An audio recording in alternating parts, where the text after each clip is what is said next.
Seeing a new severe thunderstorm warning in our area.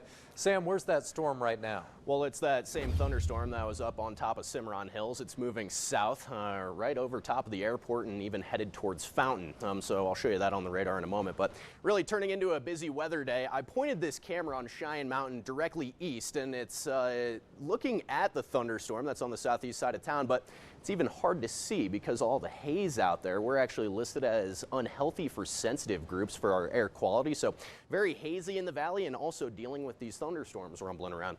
So a couple thunderstorms to speak on.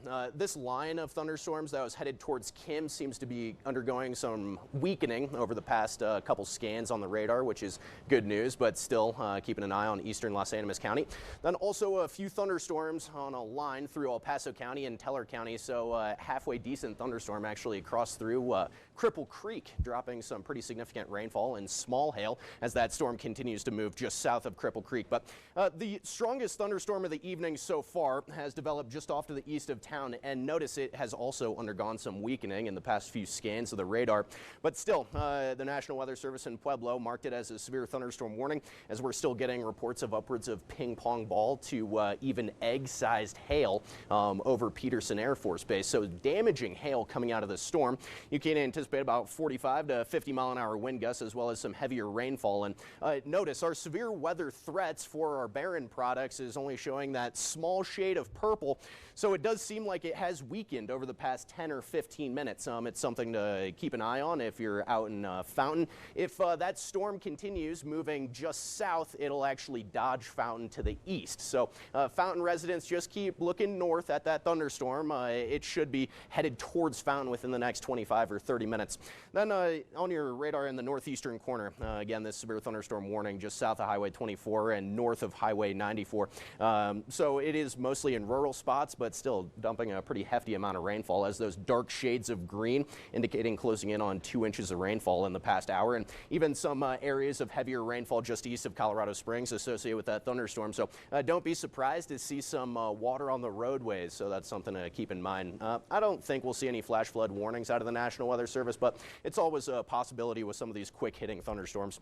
The southeastern corner is favored with the severe weather, but most of our high resolution model runs have those thunderstorms fizzling out by the time they get into Springfield. So here's your 6 o'clock hour. Again, a high res model. A couple of these thunderstorms still by our 6 o'clock hour.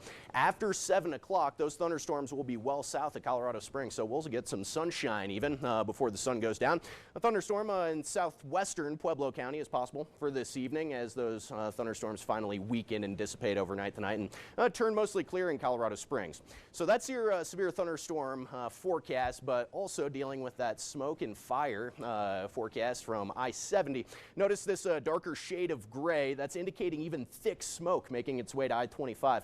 We are under an air quality alert through our 10 p.m. hour in Colorado Springs, and don't be surprised to see that propagated through even into our Sunday forecast, as we could be dealing with some northwesterly winds for our Sunday morning, which will continue transporting smoke towards Colorado Springs and Pueblo. It's not one of those weekends you want to be running a marathon on I-25. 93 out in Canyon City, as we've cooled off significantly. We were sitting at about 87 degrees in the Springs, then that thunderstorm hit, and then we dropped down into the 70s with all that rain cooled air. Temperatures overnight are smack dab on average. Then for our Sunday forecast, back up into the mid-90s in the southeast and mid-80s in the Springs. More afternoon thunderstorms for your Sunday forecast in Woodland Park. It seems like you're dealing with those afternoon scattered showers and thunderstorms through the entire week ahead. Similar forecast in Canyon City, just slightly warmer, upper 80s and low 90s, Tuesday being one of the warmer days of the week. Pueblo, afternoon thunderstorms again for your Sunday, then an isolated shower can't be ruled out for Monday, but even staying mostly dry on Highway 50 through the first start of the week. Here's your Colorado Springs